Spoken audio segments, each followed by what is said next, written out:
గౌరవనీయులైన చంద్రబాబు నాయుడు గారికి, లోకేష్ అన్న గారికి, పవన్ కళ్యాణ్ గారికి నమస్కరించి వేడుకుంటున్నాము. మేము 2002 నుంచి వర్క్ చేస్తున్నాం కాంట్రాక్ట్ లేబర్గా. మేము అగ్రికల్చర్ లేబర్ము. మాకు ఏదైనా హాని జరిగితే కూడా కూచి లేదు. మేము ఎండకి, గాలికి, వానికి అక్కడ వర్క్ చేస్తున్నాము. దాదాపు మేము 450 మంది ఉన్నాం సార్. 2002 నుంచి అంటే మా సీనియారిటీ చూడండి సార్. దయచేసి మా మీద దయ ఉంచి మాకు ఏదైనా మినిమం టైం స్కేల్ ఇవ్వాలని కోరుతున్నాం సార్.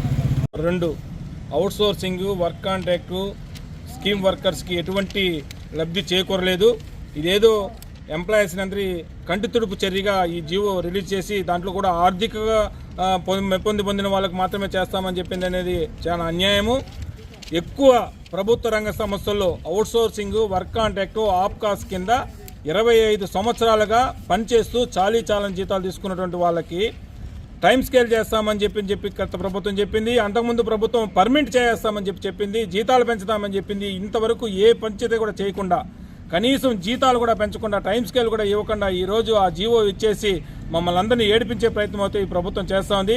దయచేసి ప్రభుత్వంలో ఉన్నటువంటి పెద్దలైనటువంటి ముఖ్యమంత్రి చంద్రబాబు నాయుడు గారికి, అదేవిధంగా పవన్ కళ్యాణ్ సార్ గారికి మా ద్వారా తెలియజేయడం ఏమనగా, అయ్యా మమ్మ అవుట్సోర్సింగ్గా ఉన్నారు, అందరినీ ఆప్కాస్ చేశారు, వర్క్ కాంట్రాక్ట్గా ఉన్నారు, సొసైటీ కింద మేము ఈ యూనివర్సిటీని నమ్ముకొని ఇక్కడ మేము పనిచేసుకుంటున్నాం, మాకు కనీసం పర్మిట్ చేసేదని చెప్పి 20 సంవత్సరాలుగా మీ చుట్టూ తిరిగితే కూడా పట్టించుకోలేదు. ఇప్పటికైనా టైం స్కేల్ అన్న చేస్తారేమో అని చెప్పి ఎంతో ఆశతో మీరు విడుదల చేసినటువంటి జీవోని చూసి ఆనందపడినాము. కానీ దాంట్లో పెట్టిన ఆంక్షలు చూసి మళ్ళీ చాలా బాధపడుతున్నాం. మాకు దయచి మినిమం టైం స్కేల్ మాకు కూడా వర్తింపచేసి చేయాలని చెప్పి ఆ జీవో నెంబర్ 2ను వెంటనే సవరణ చేయాలని చెప్పి ప్రభుత్వానికి మేము తెలియజేసుకుంటున్నాం. లేని పక్షంలో రాష్ట్ర వ్యాప్తంగా 3 లక్షల పైగా అవుట్సోర్సింగ్, వర్క్ కాంట్రాక్ట్లో పనిచేస్తున్న ఎంప్లాయీస్ అందరినీ కూడా ఏకం చేసి రాష్ట్ర ఉద్యమానికి మేము నాంది పలుకుతామని చెప్పి ఈ సందర్భంగా ప్రభుత్వానికి తెలియపరుచుకుంటున్నాం. రాష్ట్ర ప్రభుత్వం నిన్న జీవో నెంబర్ 2ను విడుదల చేసింది. అందులో ఆర్థిక శాఖకు సంబంధించినటువంటి వర్తింపజేసినటువంటి వాళ్ళకు మాత్రమే మినిమం టైం స్కేల్ను ఇవ్వాలని చెప్పిన దాంట్లో నిర్ణయం చేసింది. ఇది పూర్తి తప్పు. ఎందుకంటే గత 15 సంవత్సరాల నుంచి ఆప్కాసు, అవుట్సోర్సింగ్, సొసైటీ, వర్క్ కాంట్రాక్టు ఇట్లా అనేక రకాలుగా ప్రభుత్వ రంగ సంస్థల్లో గత 15 సంవత్సరాల నుంచి చాలామంది 10,000 రూపాయలకి ఈరోజు పనిచేస్తున్నటువంటి ఘటనలు చాలా ఉన్నాయి.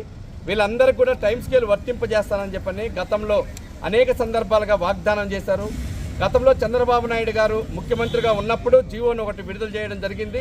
కానీ ఆ జీవోను ఈ జగన్మోహన్ రెడ్డి ప్రభుత్వం దాన్ని సక్రమైనటువంటి పద్ధతిలో అమలు చేసినటువంటి పాపాన పోలేదు. మళ్ళీ తిరిగి వచ్చిన తర్వాత 7వ నెంబర్ జీవోను సవరణ చేస్తూ 2వ నెంబర్ జీవోను విడుదల చేయడం అనేది జరిగింది. దాంట్లో వీళ్ళు ఎవరికి కూడా మినిమం టైం స్కేల్ వర్తింపజేసే పద్ధతి లేకుండా చేయడం అనేది చాలా దుర్మార్గమైనటువంటి విషయం. ఈ రోజుకి ప్రభుత్వేతర సంస్థల్లో పనిచేస్తున్నటువంటి వాళ్ళు ఎక్కువ మంది ఈరోజు కాంట్రాక్ట్ ఎంప్లాయీస్గా ఈరోజు కొనసాగిస్తూ ఉన్నారు. వీళ్ళందరికీ సరైనటువంటి జీతం ఇవ్వనటువంటి పరిస్థితి ఏర్పడిపోయింది.